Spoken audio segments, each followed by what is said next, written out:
Hello students, in this video we will solve example 4.8 from the textbook. I am reading the question, please pay attention.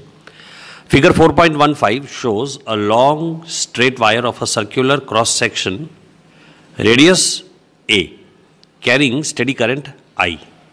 The current I is uniformly distributed across the cross section.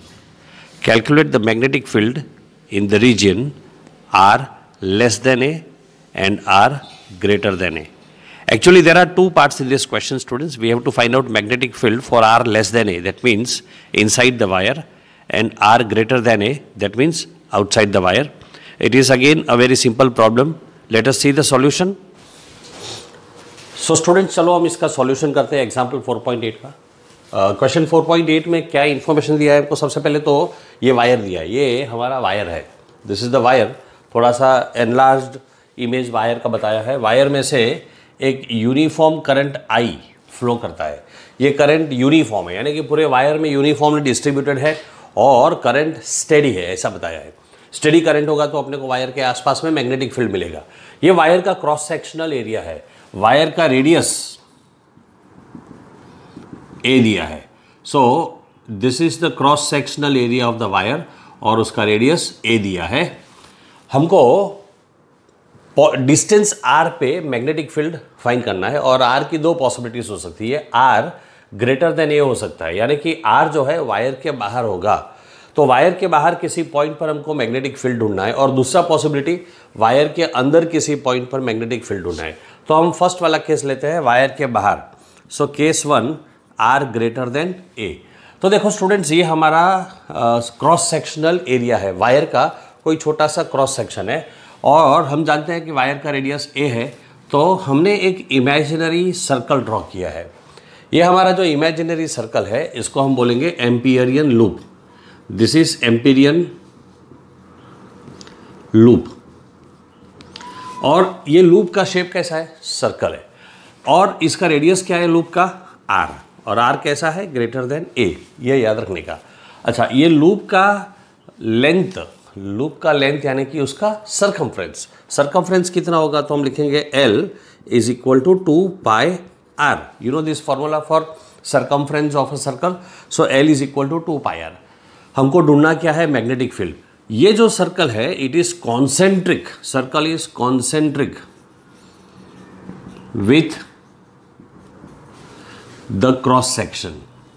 ये आपको समझना है. Circle is concentric, this loop is concentric with the cross section, यानी कि ये loop का centre और ये क्रॉस सेक्शनल एरिया जो है उसका सेंटर सेम है. ठीक है. अभी आप याद करो हमारा एम्पियर सर्किटल लॉ क्या था? According to Ampere circuital law you have B dot D L is equal to mu naught I. B dot D L का हम लाइन इंटीग्रल करेंगे ओवर द एंटायर लूप. अभी अगर मैं b को बाहर निकाल देता हूँ और dl का इंटीग्रल करता हूँ is equal to mu naught i. और ये i कौन सा होता है? एनक्लोज्ड करंट होता है. मैं इधर e लिख दूँ. तो dl का इंटीग्रल करेंगे तो हमको मिलेगा b multiplied by l. dl क्या होता है? छोटा सा एलिमेंट होता है और सारे एलिमेंट्स को ऐड कर देंगे. ये एक छोटा सा एलिमेंट है, ये छोटा सा एलिमेंट है, ये छोटा सा एलिमेंट है, ये छोटा सा एलिमेंट है.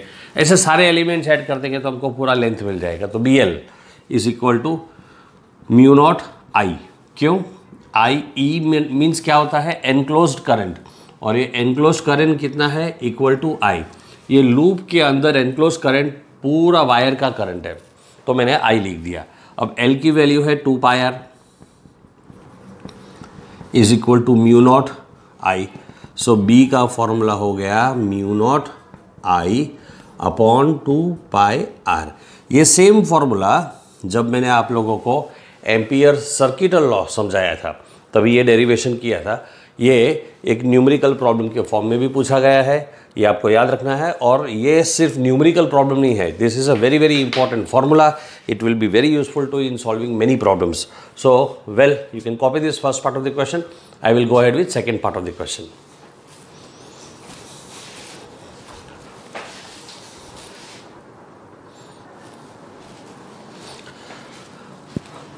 स्टूडेंट्स सेकेंड केस में जो है उसमें हमको R less than A consider करना है, यानी कि ये जो वायर है अंदर के किसी पॉइंट पर, ये अंदर का कोई पॉइंट है और ये सेंटर है, तो ये डिस्टेंस जो है वो आर है।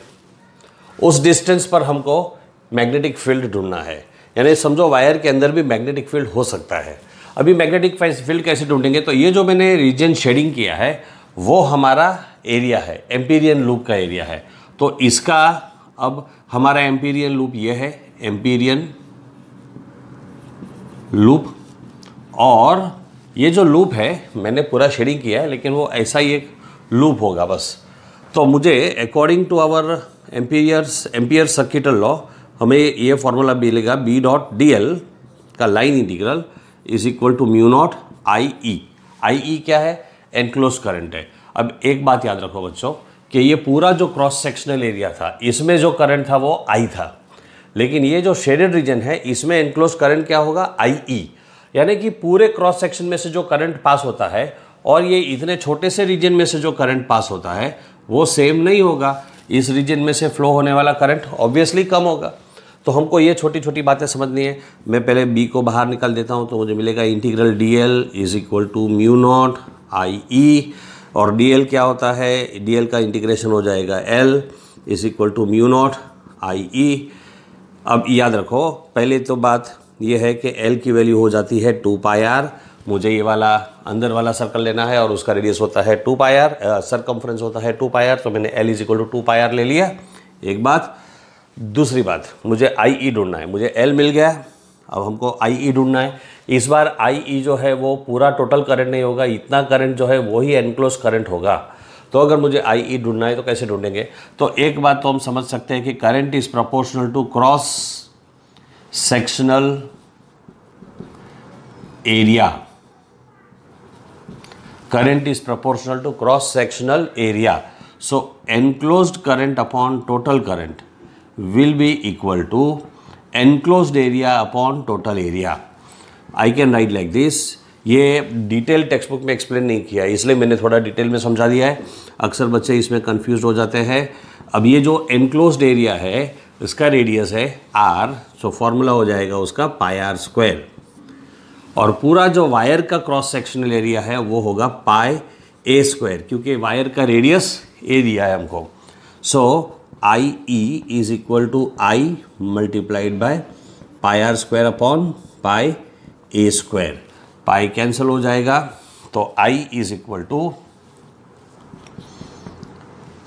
आई E is equal to I उधर चला गया है multiplied by R square upon A square, तो हमको आई ई भी मिल गया। अब हमारे पास ए फॉर्मूला जो है इसके अंदर सारी वैल्यूज आ गई, एल भी है हमारे पास, म्यू नॉट तो कांस्टेंट है, आई ई मिल गया। तो अगर मैं सारी वैल्यूज रख दूँ उसमें तो मुझे मिलेगा B multiplied by 2 pi R is equal to I multiplied by R square upon A square. अब ये पूरा जो 2 पाई आर है इधर नीचे आ जाएगा, तो हमको मिलेगा B is equal to I multiplied by R square upon 2 pi R A square. एक आर कैंसिल हो जाएगा, so B is equal to I R mu naught रहेगा, मैं म्यू नॉट लिखना भूल गया, mu naught. So let me write it again, finally the answer will be B is equal to mu naught I R upon 2 pi A square.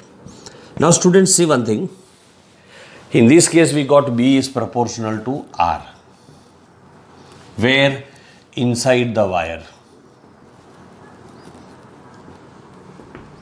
और उसके पहले मुझे जो फॉर्मूला मिला था B is equal to mu naught I upon 2 pi R मिला था, R denominator में है, so I can write B proportional to 1 by R.